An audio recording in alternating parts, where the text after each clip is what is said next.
नमस्कार, मैं हूं आपके साथ दीपक भदौरिया। बुलेटिन की शुरुआत बड़ी खबर से। भोपाल से बड़ी खबर जहां एमपी बोर्ड की 10वीं की परीक्षाएं आज से शुरू हो रही हैं। सुबह 9 बजे से दोपहर 12 बजे तक होंगी परीक्षाएं।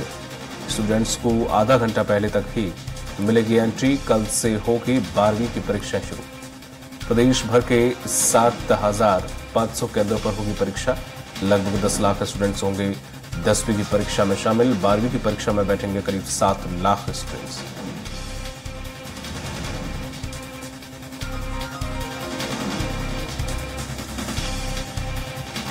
आपको बताते चले कि बोर्ड एग्जाम आज से शुरू। जो पढ़ा है आपने उसको बहुत तन्मयता से रिवाइज करो और लिख कर आओ, ताकि आप खुश होकर दे सके। किसी तरह का कोई बच्चों पर स्ट्रेस ना हो, कोई प्रेशर ना बने। क्योंकि देखा जाता है आमतौर पर बच्चे के अंदर ये होता है कि 10th मतलब बोर्ड मतलब एक फियर, डर बैठ जाता है। उस डर को रिलीज करने के लिए हम पूरा यहाँ स्टाफ आए हैं, है ना। तो हम सभी लोग उनको बच्चों को आशीर्वाद देने के लिए आए हैं, ब्लेस करने के लिए आए हैं कि बच्चे रिलैक्स होकर अपनी परीक्षा को दे सकें। और अधिक जानकारी के साथ जुड़ गए हैं लाइव हमारे साथ दुर्गेश। 10वीं की बोर्ड परीक्षाएं आयोजित हुई हैं। अगर मध्य प्रदेश की बात करें या भोपाल की हम बात करें तो क्या कुछ इंतजाम किए गए हैं?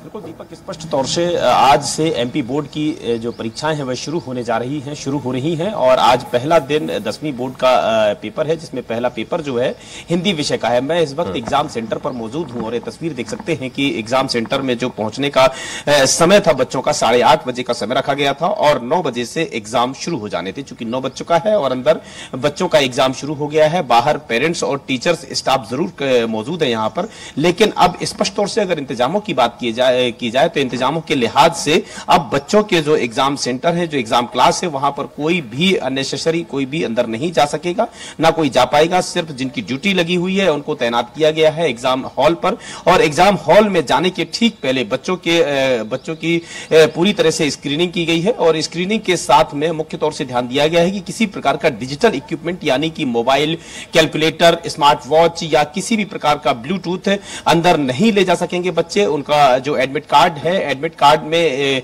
क्यूआर कोड लगा हुआ था। क्यूआर कोड को स्कैन करने के बाद ही बच्चों को अंदर जाने दिया जा रहा था। यानी कि कुल मिलाकर अगर बात की जाए तो जितने भी एग्जाम सेंटर हैं उन एग्जाम सेंटर के बाहर बच्चों को एग्जाम देने जाने के पहले प्रॉपर स्क्रीनिंग करवाई गई। स्क्रीनिंग करने के बाद ही बच्चों को अंदर जाने दिया गया। अगर बात की जाए तो अब चूंकि जो बच्चों का एग्जाम शुरू हो गया है और बच्चों के एग्जाम के बीच में ही जो स्क्वाड होता है, जो परीक्षाओं के बीच में जो जांच दल होता है, वह जांच दल भी कई स्कूलों पर, कई सेंटरों पर जा सकता है ताकि नकल भी नहीं हो सके। यानी कि नकल को रोकने के भी पुख्ता तरीके से इंतजाम किए गए हैं। प्रशासनिक तौर से अगर बात की जाए तो प्रशासनिक तौर से जिला कलेक्टरों को निर्देश दिए गए हैं कि बच्चे तनाव रहित एग्जाम दे पाए एग्जाम सेंटर पर। उसके लिए जो जिला कलेक्टरों की तरफ से एक दल स्कूल पर मौजूद रहेगा। किसी भी प्रकार से नकल नहीं हो उसको रोकने के लिए या नकल नहीं हो उसके लिए यहाँ पर एक अलग से दल मौजूद रहेगा। अगर वहीं बात की जाए सुरक्षा के लिहाज से तो सुरक्षा के लिहाज से भी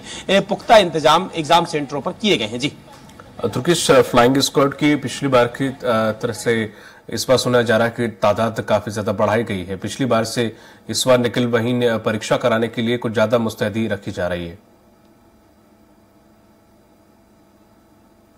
स्पष्ट तौर से दीपक, अगर हम बात करें पूरे मध्य प्रदेश में तो करीब 302 ऐसे संवेदनशील परीक्षा केंद्र हैं जहां पर नकल होने की संभावना होती है। इसको ध्यान में रखते हुए मध्य प्रदेश सरकार ने फ्लाइंग स्क्वाड की जो टीम थी उसको बढ़ाया हुआ है और फ्लाइंग स्क्वाड की टीम जो है अब एग्जाम के बाद में यानी कि 9 से 12 बजे के बीच में मध्य प्रदेश के जो अलग अलग दलों को, अलग अलग जांच दलों को, अलग अलग फ्लाइंग स्क्वाड की टीम को जो जिम्मा सौंपा गया है, वह फ्लाइंग स्क्वाड की टीम अलग अलग सेंटरों पर जाकर वहां पर यह नजर रखेगी कि कहीं किसी भी प्रकार से नकल तो नहीं की जा रही है। इसको विशेष तौर से ध्यान रखा गया है चूंकि 302 एग्जाम सेंटर ऐसे हैं पूरे मध्य प्रदेश में जो कि संवेदनशील बताए जा रहे हैं, जो कि इंटीरियर इलाकों पर जो एग्जाम सेंटर होते हैं उनमें नकल होने की ज्यादा संभावना रहती है। उसको ध्यान में रखते हुए फ्लाइंग स्क्वाड की जो टीम है, फ्लाइंग स्क्वाड का जो दल है उसको बढ़ाया गया है। इसी के साथ साथ में बच्चे किसी भी प्रकार का इलेक्ट्रॉनिक इक्विपमेंट यानी कि digital equipment, mobile, calculator, Bluetooth या स्मार्ट वॉच अंदर नहीं ले जा सके, उसके लिए भी यहाँ पर जो एग्जाम सेंटर के पर जो स्टाफ मौजूद रहता है स्कूल का, वह स्कूल का स्टाफ प्रॉपर तरीके से बच्चों की स्क्रीनिंग कर रहा है। और इसी के साथ में अगर बच्चों की बात की जाए तो बच्चे भी कहीं ना कहीं, चूंकि पहली बार उनका बोर्ड एग्जाम होने जा रहा है, 10th बोर्ड में आज 10th का एग्जाम है और 10th में पहली बार बोर्ड के एग्जाम देने जा रहे हैं, इसको लेकर कहीं ना कहीं बच्चे जरूर नर्वस नजर आ रहे हैं, लेकिन कहीं ना कहीं उनके अंदर एक उत्साह भी नजर आ रहा है, चूंकि पहला बोर्ड एग्जाम है उनका और इसी के साथ में पहला जो एग्जाम है वह हिंदी विषय का है। और इसी के साथ में अगर बात की जाए तो अब अगर एक तरफ और नजर डालने वाली बात होती दीपक की, जो जैसे ही बच्चों के एग्जाम शुरू हो रहे हैं, बच्चों के एग्जाम शुरू हुए 9 बजे, उसके ठीक पहले ही सोशल मीडिया पर जो ठग हैं वह भी सक्रिय हो गए हैं। और यह ठग अब सोशल मीडिया के जरिए, टेलीग्राम चैनल के जरिए, यूट्यूब, व्हाट्सएप चैनल के जरिए पेपर को पहले से ही लीक होने का, पेपर पहले से देने का दावा कर रहे हैं। 350 रुपए में पेपर बेचने के दावा कर रहे हैं। हालांकि बच्चे जो हैं, बच्चों का यह मानना है, बच्चे हो या टीचर्स हो, उनका यह मानना है कि वह जो एग्जाम में जो सिलेबस है वही पढ़कर आए हैं और सिलेबस में होते हुए ही सब्जेक्ट में जो आएगा उसको लेकर उनकी पुख्ता तैयारी है, इसलिए वे भी झांसे में नहीं आ रहे हैं। जी, तमाम जानकारी के लिए शुक्रिया आपका दुर्गेश। रुक करते हैं अगली खबर की।